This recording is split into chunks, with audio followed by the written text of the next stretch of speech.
सब कुछ होते हुए लोग क्यों दुखी हैं? सब कुछ प्राप्त करने के बाद भी दुख की प्राप्ति क्यों हो रही है? क्योंकि धर्म को नहीं जानते, जानते हैं तो धर्म का पालन नहीं करते, जानते हैं तो मानते नहीं हैं, अपनी कुल परंपरा नहीं जानते, अपनी आचार्य परंपरा को नहीं जानते, संप्रदाय को नहीं जानते। हमारा गोत्र, प्रवर, शिखा, सूत्र, पाद सबका, गायत्री, यज्ञ, वेद, वेद की शाखा सबका त्याग कर दिया है। सुख चाहिए, लेकिन सुख प्राप्ति के लिए प्रयास नहीं करना है। धर्म का फल चाहिए, धर्म नहीं करना है। धर्मस्य फलमिच्छन्ति धर्मम निच्छन्ति मानवः। धर्म का फल चाहता है मनुष्य, धर्म करना नहीं चाहता, पाप का फल नहीं चाहता, चोरी से पाप करता है। कैसे सुख मिलेगा? महद्गतानां विरमायतस्य। छोटे छोटे सुख पाने के लिए बहुत प्रयास करता है, महान प्रयास करता, महान कष्ट उठाता है। सुख प्राप्त करने के लिए किसान खेती करता है, मजदूर मजदूरी करता है। आप लोगों के बच्चे विदेश जाते हैं, क्या पाने के लिए जाते हैं? सुख की कामना से ही जाते हैं, लौट करके आते हैं। कहाँ सुख है? कहाँ सुख है? राजा पुरंजन की आपने कथा सुनी होगी।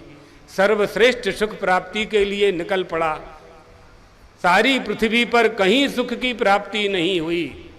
कहाँ सुख है? हम स्वयं ही सुख स्वरूप हैं, हम स्वयं ही आनंद स्वरूप हैं। हम अपने को न जान करके संसार को जानने में लगे हुए हैं। हम अपने आप पर भरोसा नहीं करते हैं, अपने आपा पर भरोसा नहीं करते हैं, अपने आत्मा पर भरोसा नहीं करते हैं। हम अपने शरीर पर भरोसा करते हैं जो हमें छोड़ने वाला है। हम अपनी आँख पर भरोसा करते हैं जो हमें छोड़ने वाली है। कर्णेंद्रिय पर भरोसा करते हैं जो बहरा कर देने वाली है। घ्राणेंद्रिय, रसनेंद्रिय, 5 कर्मेंद्रियाँ, 5 ज्ञानेंद्रियाँ, इन सब पर हम भरोसा करते हैं जो हमको छोड़ छोड़ करके जाने वाले हैं। हम अपने रिश्तेदारों पर भरोसा करते हैं जो आपत्ति में हमारा साथ नहीं देने वाले हैं। सब हमको छोड़ छोड़ के, हम धन पर भरोसा करते हैं, वो धन हमको छोड़ के चला जाता है, हम गरीब हो जाते हैं। जो गरीब था वो धनी हो जाता है, फिर जो धनी था वो गरीब हो जाता है। ये उत्थान पतन का क्रम अनंत काल से चल रहा है, चलता रहेगा। जैसे प्रातः काल भगवान मरीच माली उदित होते हैं, पूर्ण कलाधर अस्त हो जाते हैं, इसी तरह से यह मनुष्य का देह कभी राजा होता है, कभी रंक होता है, कभी गरीब होता है, कभी अमीर होता है, स्थिर नहीं होता। समय की वेगवती धारा में सब कुछ प्रवाहित हो रहा है। स्थिर कौन होता है? स्थिर कौन होता है? जो लग जाए कील से सो साबुत बच जाए।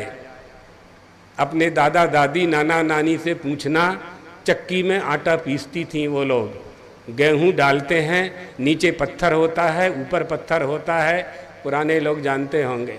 एक कील लगी रहती है, चक्की को घुमाया जाता है।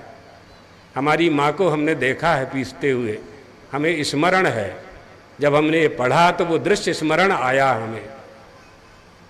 सब जितना गेहूं चक्की में जाएगा आटा बन जाएगा, लेकिन जो लोहे की जो कील होती है दोनों पार्ट में जो घुमाती है, उसमें जो दाना लग जाए सो साबुत बच जाए, उसका आटा नहीं बनता है। इस संसार की चक्की में सब कुछ पिस रहा है, सब कुछ पिस रहा है। जिसने धर्म को पकड़ के रखा है, जिसने अपनी परंपरा को पकड़ के रखा है, जिसने अपने गुरु को पकड़ के रखा है, वो संसार के प्रपंच में नहीं पड़ता है। पड़ भी जाए तो निकल जाता है।